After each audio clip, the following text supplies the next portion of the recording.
ಕಾಲ್ತುಳಿತದಲ್ಲಿ ಆರ್ಸಿಬಿಯ 11 ಅಭಿಮಾನಿಗಳು ಸಾವು ಪ್ರಕರಣಕ್ಕೆ ಸಂಬಂಧಪಟ್ಟಂತೆ ಬಂಧನ ಕಾನೂನು ಬಾಹಿರವೆಂದು ಬಿಡುಗಡೆ ಕೋರಿದಂತಹ ಅರ್ಜಿ ವಿಚಾರಣೆ ಇವತ್ತು ನಡೆಯಲಿದೆ. ನಿಖಿಲ್ ಸೋಸ್ಲಿ ಹಾಗೆ ಸುನಿಲ್ ಮ್ಯಾಥ್ಯೂ, ಕಿರಣ್, ಶಮಂತ್ ಇವತ್ತು ಅರ್ಜಿ ವಿಚಾರಣೆಗೆ ಬರಲಿದ್ದು. ಏನಾಗುತ್ತೆ ಇವತ್ತು ಅರ್ಜಿ ವಿಚಾರಣೆ? ಹೈಕೋರ್ಟ್ನಲ್ಲಿ ಇವತ್ತು ಕೂಡ ವಾದ ಮುಂದುವರಿಯಲಿದೆ. ವಾದ ಮಂಡನೆಗೆ ಕಾಲಾವಕಾಶಕ್ಕೆ ಮನವಿ ಮಾಡಿರುವಂತಹ ಸರ್ಕಾರ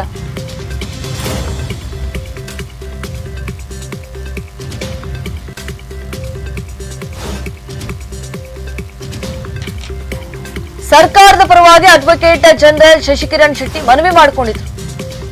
ಎಲ್ಲಾ ಫೈಲ್ಸ್ ಗಳನ್ನ ಹಾಜರುಪಡಿಸಲು ಸಮಯ ಬೇಕು ಅಂತ ಹೇಳಿ ಮನವಿ ಮಾಡಿಕೊಂಡಿದ್ದಾರೆ. ನಿನ್ನೆ ಹೈಕೋರ್ಟ್ ನಲ್ಲಿ ಮನವಿ ಮಾಡಿದ್ರು ಎಜಿ ಶಶಿಕಿರಣ್ ಶೆಟ್ಟಿ ಅವರು. ನೋಡಿ, ಕಾಲ್ತುಳಿತದಲ್ಲಿ ಆರ್ಸಿಬಿಯ 11 ಅಭಿಮಾನಿಗಳು ಏನ್ ಸಾವನ್ನಪ್ಪಿದ್ರಲ್ವಾ, ಅದಕ್ಕೆ ಆಯೋಜಕರೇ ನೇರ ಹೊಣೆ ಅಂತ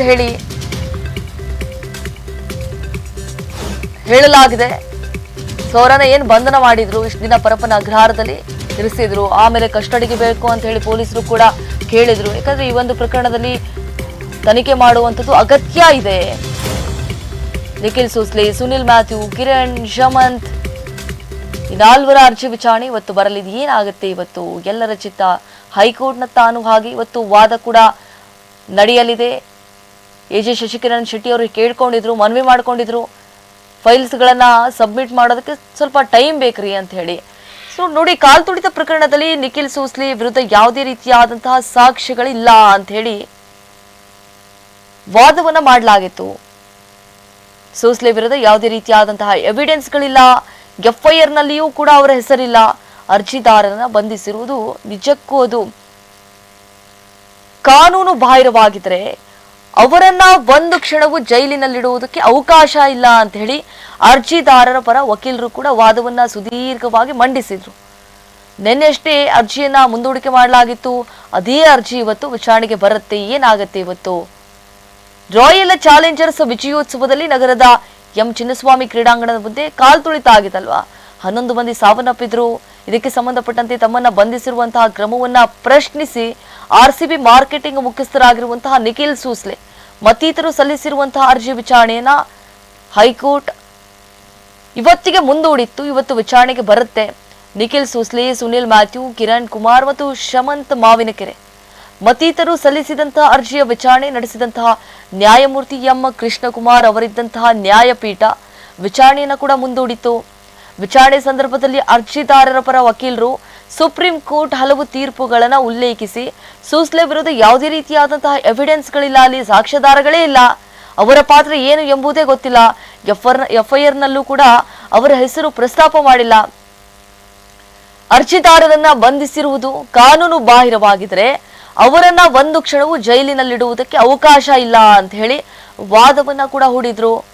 ಪ್ರಕರಣದಲ್ಲಿ ಅರ್ಜಿದಾರ ಸೋಸ್ಲೆ ಅವರನ್ನ ಸಿಸಿಬಿ ಪೊಲೀಸರು ಬಂಧಿಸಿದ್ದಾರೆ.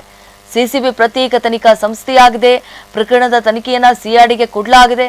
ಈ ಪ್ರಕ್ರಿಯೆಯಲ್ಲಿ ಸಿಸಿಬಿ ಅಧಿಕಾರ ಚಲಾಯಿಸಲಾಗುವುದಿಲ್ಲ. ಅವರನ್ನ ಸಿಸಿಬಿ ಅಧಿಕಾರಿಗಳು ಬಂಧಿಸಿರುವುದು ಕಾನೂನು ಬಾಹಿರವಾಗಿದೆ ಅಂತ ಹೇಳಿ ಕೂಡ ಪೀಠಕ್ಕೆ ಹೇಳಿದ್ರು. ಕೇವಲ ನಮ್ಮನ್ನ ಯಾಕೆ ಬಂಧಿಸಲಾಗಿದೆ ಅನ್ನುವಂತಹ ಪ್ರಶ್ನೆ ಇಲ್ಲಿ ಸಹಜವಾಗಿ ಮೂಡುತ್ತೆ. ಘಟನೆಗೆ ಸಂಬಂಧಪಟ್ಟಂತೆ ಸರ್ಕಾರವು ಬೆಂಗಳೂರು ನಗರ ಪೊಲೀಸ್ ಆಯುಕ್ತರನ್ನ ಅಮಾನತು ಮಾಡಿದೆ. ರಾಜಕೀಯ ಕಾರ್ಯದರ್ಶಿಯಾಗಿದ್ದವರನ್ನು ಆ ಹುದ್ದೆಯಿಂದ ಕೈಬಿಟ್ಟಿದೆ. ಗುಪ್ತಚರ ಇಲಾಖೆ ಮುಖ್ಯಸ್ಥರನ್ನ ವರ್ಗಾಯಿಸಿದೆ. ಅವರು ತಪ್ಪು ಮಾಡಿದ್ದಾರೆ ಅನ್ನುವಂತಹ ಕಾರಣದಿಂದ ಈ ಕ್ರಮಕ್ಕೆ ಮುಂದಾಗಿತ್ತಲ್ಲಿ ಅವರನ್ನು ಯಾಕೆ ಬಂಧಿಸಿಲ್ಲ? ಹಾಗಾದ್ರೆ ಆರ್ಸಿಬಿ ಡಿಎನ್ಎ ಸಂಸ್ಥೆಗೆ ಸೇರಿದವರನ್ನ ಮಾತ್ರ ಯಾಕೆ ಬಂಧಿಸಲಾಗಿದೆ? ಅವರ ವಿರುದ್ಧ ಗಂಭೀರ ಅಪರಾಧದ ಸೆಕ್ಷನ್ಗಳನ್ನು ದಾಖಲಿಸಲಾಗಿದೆ ಅಂತ ಹೇಳಿ ಕೂಡ ವಾದವನ್ನ ಹೂಡಿದ್ದಾರೆ. ಹಾಗೆ ಸರ್ಕಾರದ ಪರವಾಗಿ ವಕೀಲರು ಕಾಲಾವಕಾಶವನ್ನ ಕೇಳಿದ್ರು. ನನಗೆ ಫೈಲ್ಸ್ ಗಳನ್ನ ಸಬ್ಮಿಟ್ ಮಾಡೋದಕ್ಕೆ ಟೈಮ್ ಬೇಕು, ಪ್ಲೀಸ್ ಟೈಮ್ ಕೊಡಿ ಅಂತ ಕೂಡ ಕೇಳಿದ್ರು. ಇದೇ ಸಂದರ್ಭದಲ್ಲಿ ಸರ್ಕಾರದ ಪರ ವಕೀಲರು ವಾದ ಮಂಡನೆಗೆ ಕಾಲಾವಕಾಶವನ್ನ ಕೇಳಿದ್ರು. ಅಲ್ಲದೆ ಪ್ರಕರಣ ಸಂಬಂಧಪಟ್ಟಂತೆ ಇಡೀ ರಾತ್ರಿ ಕೆಲಸ ಮಾಡಿದ್ದೇವೆ, ಎಲ್ಲಾ ದಾಖಲೆಗಳನ್ನು ಹಾಜರು ಮಾಡಿಸಲಾಗುವುದು, ಅದಕ್ಕೆ ಟೈಮ್ ಬೇಕು ಅಂತ ಹೇಳಿ ಮನವಿ ಮಾಡಿಕೊಂಡಿದ್ರು ನ್ಯಾಯಮೂರ್ತಿ ಹತ್ರ. ಈ ಅಂಶ ದಾಖಲಿಸಿಕೊಂಡಂತಹ ಪೀಠ ವಿಚಾರಣೆಯನ್ನ ಇವತ್ತಿಗೆ ಮುಂದೂಡಲಾಗಿದೆ. ಅಂದ್ರೆ ನಿನ್ನೆ ವಿಚಾರಣೆ ಕೂಡ ಆಗಿತ್ತು. ಆ ಸಂದರ್ಭದಲ್ಲಿ ಸುದೀರ್ಘವಾಗಿ ವಾದವನ್ನ ಹೂಡಿದ್ರು.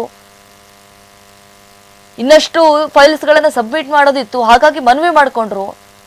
ದಯವಿಟ್ಟು ಮುಂದೂಡಿ ನಾನು ಇನ್ನಷ್ಟು ಸಬ್ಮಿಟ್ ಮಾಡಬೇಕಾಗತ್ತೆ ಫೈಲ್ಸ್ಗಳನ್ನು ಅಂಥೇಳಿ.